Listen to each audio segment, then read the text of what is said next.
Alors, on va installer le kit Lite pour le F-150. Je commence par le support du module. 2 vis, c'est rapide.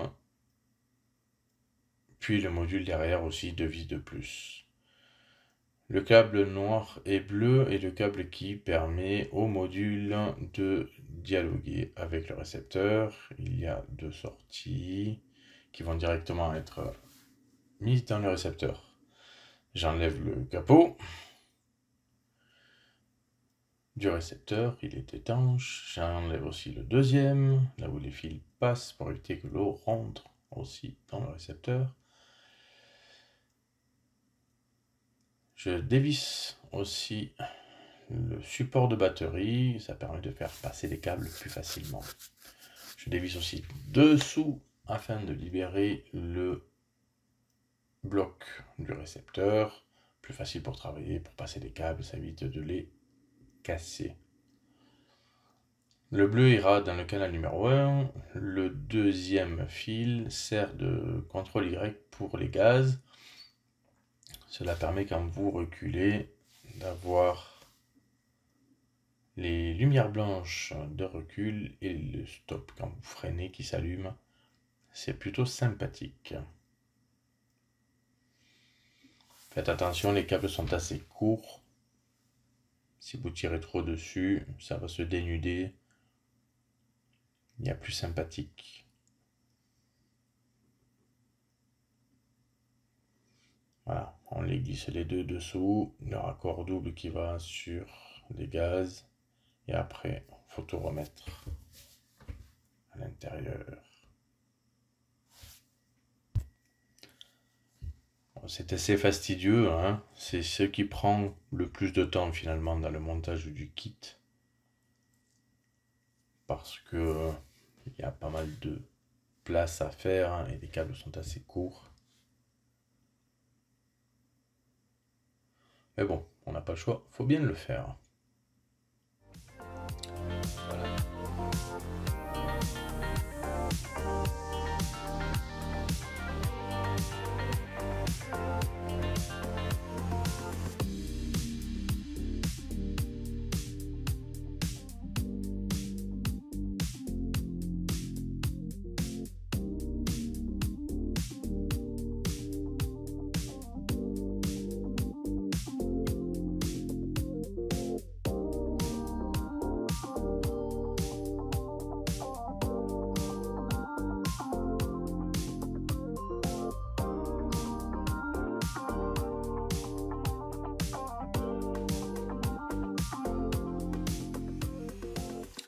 Voilà, les câbles sont mis, je revisse tout le tout-team.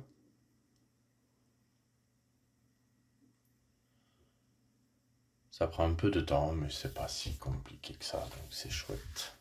Le manuel est bien conçu, les informations sont assez claires.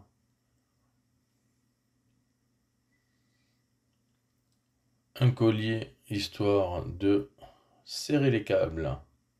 Ça évite qu'il y en ait partout, c'est vraiment utile. Voilà, on fait passer tous les autres câbles. Là, on est de l'autre côté. Donc, bien sûr, il faut alimenter le module. Il n'est pas alimenté par le récepteur, il est directement alimenté par, par le moteur qui est relié, lui, au régulateur. Voilà, la petite prise blanche, clic.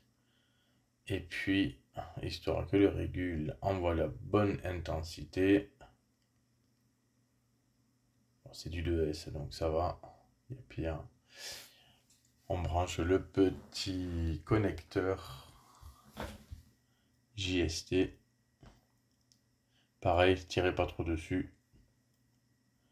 Et voilà, elle est belle. Sur le module, il n'y a plus rien à faire, sauf si vous voulez rajouter d'autres accessoires. Sur la carrosserie,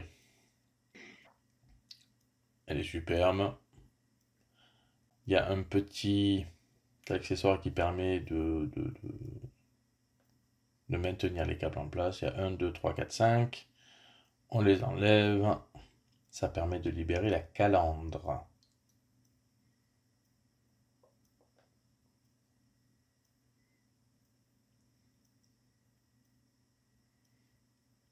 Alors, si vous avez une visseuse type électrique hobby, c'est sympa, ça évite d'avoir mal au poignet. Mais en même temps, les vis ne sont pas très très grandes, donc ça prend pas beaucoup de temps.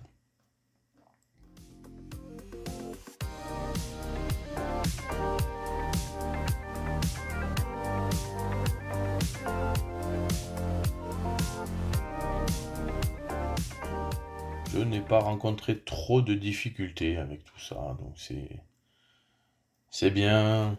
L'avantage de que ce soit Traxxas pour Traxxas, c'est qu'il n'y a pas de surprise.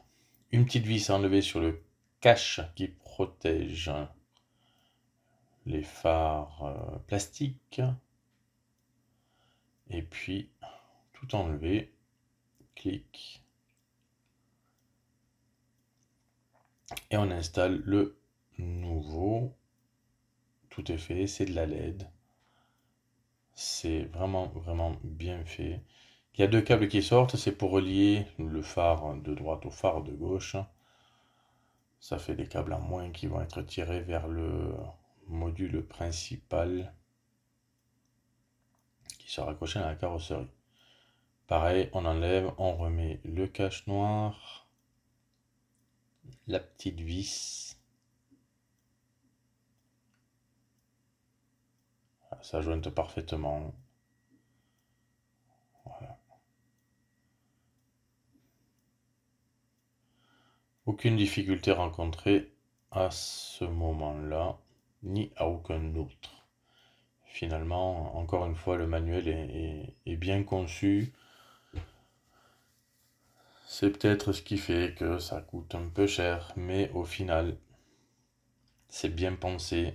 Les 4x4 sont prévus pour ça.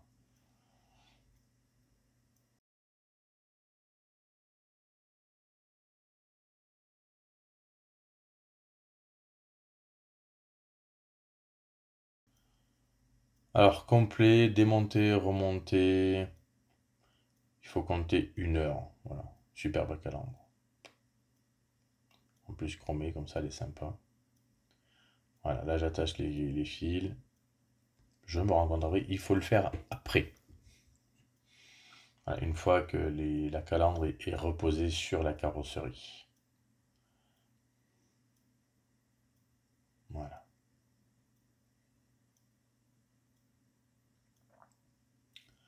Les trous sont déjà préfaits. Pas besoin d'abîmer la carrosserie. Allez-y avec délicatesse, il faut un peu forcer. Rien de bien, rien de bien important.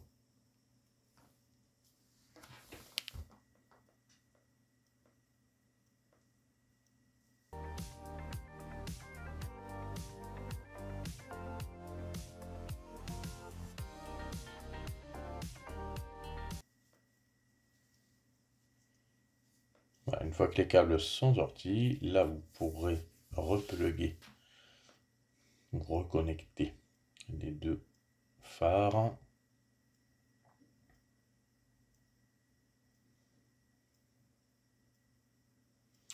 Et après, mettre la fixation pour la calandre.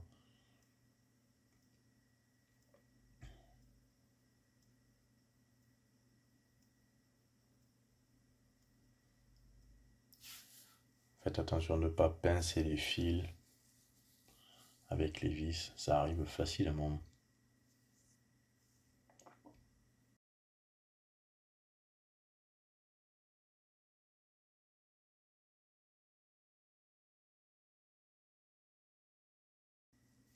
Je sépare toujours les vis quand je démonte, ça m'évite de me tromper. Le tournevis utilisé est un 2 mm type hexagonal.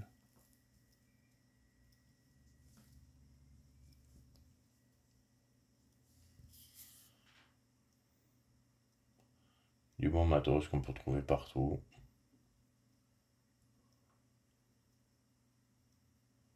Voilà, on remet toutes les vis en place.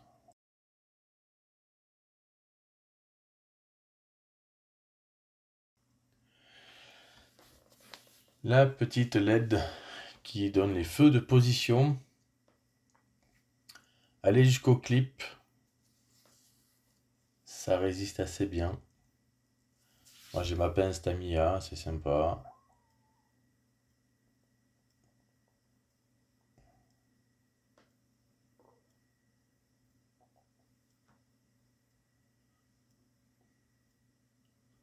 Pas besoin de se précipiter, ça fait clip tout seul. Bon, puis un tout petit peu dans le bon sens. Voilà, clic. Et l'autre avait pas fait clic, donc on va refaire clic.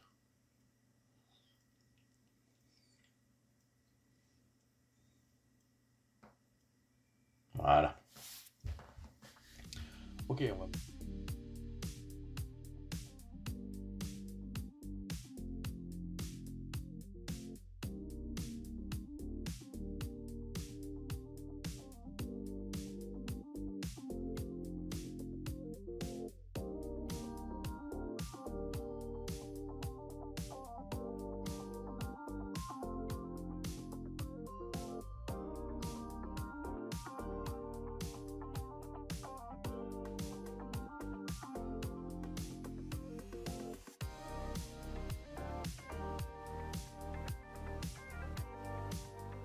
Ça sert à rien de trop serrer les vis non plus, hein. Il n'y a pas assez de vibration. Ça évite d'abîmer le pas de vis. Et que vous sentez que ça force un peu. Ok, on va passer au montage du support du module qui se met sur le côté de la carrosserie. Pareil, deux vis à enlever, deux vis à replacer. Vraiment très peu de manutention, c'est efficace. Et voilà, la vis qui manque. Voilà, donc bien sûr, elle est du côté où le câble du phare arrive.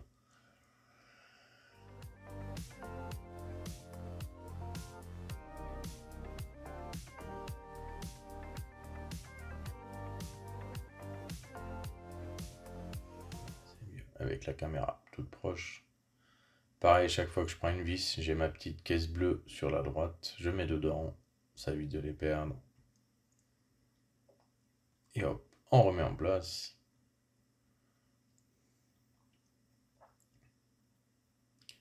Pas besoin d'utiliser de colle Loctite type bleu, frein filé. Alors le module, ne le vissez pas tout de suite. Parce qu'il n'y a juste pas assez de place pour pouvoir brancher les câbles quand il est vissé. Mais pareil, ce n'est que le vis. Moi je les ai dû le dévisser 3 ou 4 fois. Tellement j'étais pressé de voir fonctionner ces lumières.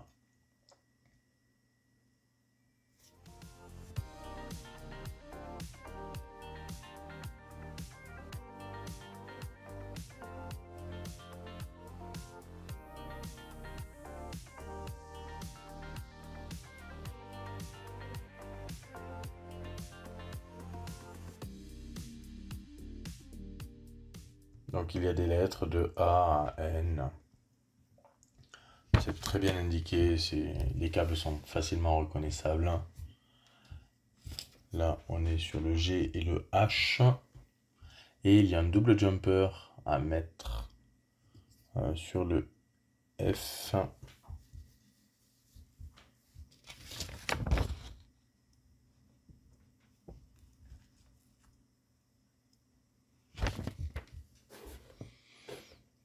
Voilà, je fais passer tous les câbles et j'utilise des Serflex fournis avec le kit. J'en avais d'un autre, mais voilà, comme ça fait propre. Faites attention de ne pas les laisser sous les clips de la carrosserie. Je laisse toujours un petit peu de mou, on ne sait jamais quand ça s'accroche un peu. Voilà, on va passer au câble à l'arrière.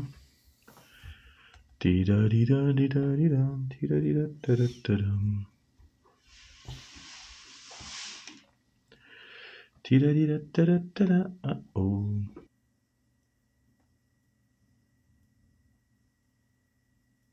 Ah, c'est bien emmêlé.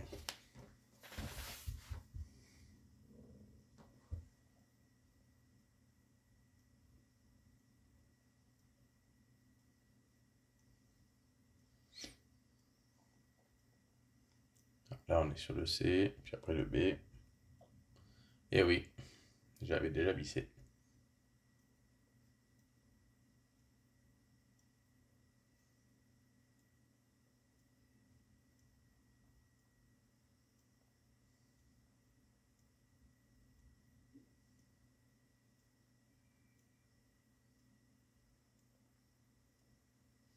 Alors là, il n'y a rien à démonter, ce n'est que du clip.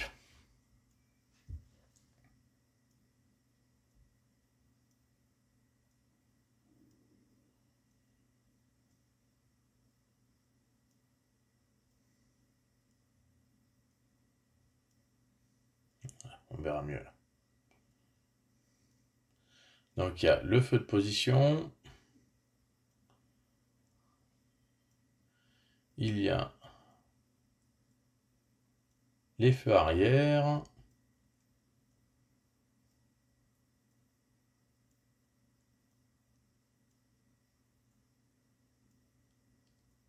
Et les feux de recul et les feux de stop.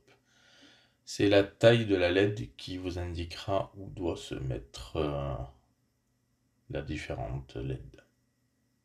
Là, enfin, on peut revisser.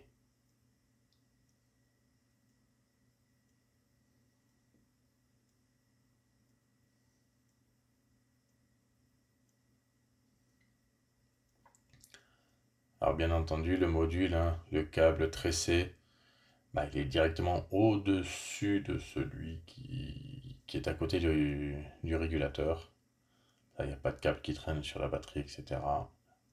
Des serre-flex, histoire que ça ne bouge plus non plus.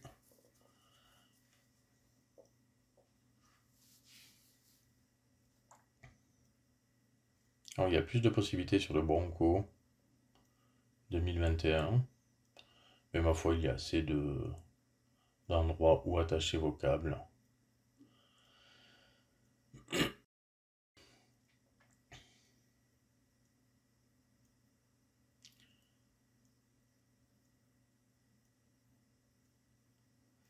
Alors j'ai dévissé pour éventuellement les cacher derrière. Et puis au final,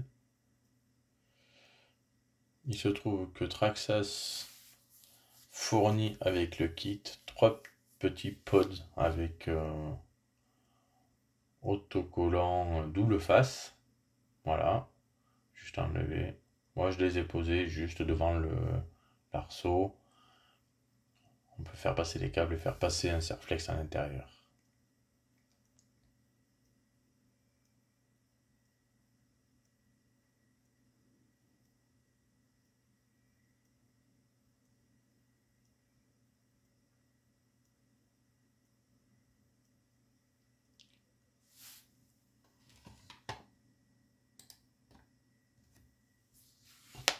On verra mieux avec le prochain angle de caméra.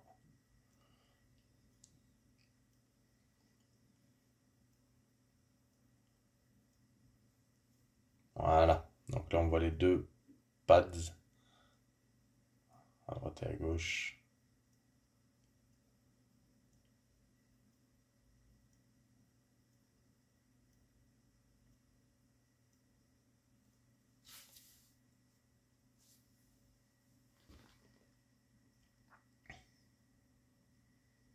Voilà, comme ça les câbles sont bien tendus. Tac, on coupe le surplus et ici un petit nœud, une petite tresse et hop, c'est reparti.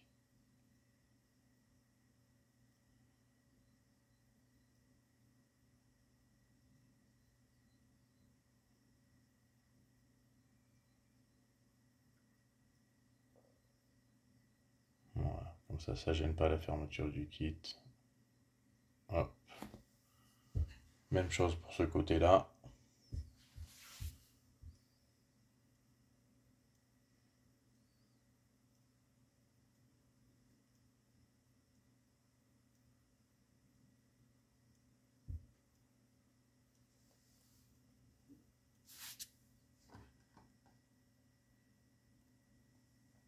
on est bientôt au bout. Je décide de rajouter un des pads.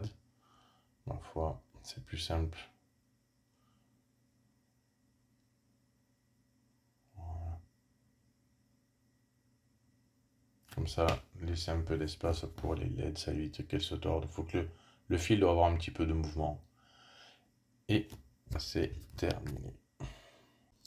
J'espère que cette vidéo vous a plu. N'hésitez pas à la commenter, la liker, la partager. Et merci de l'avoir suivi jusqu'au bout. À tout bientôt.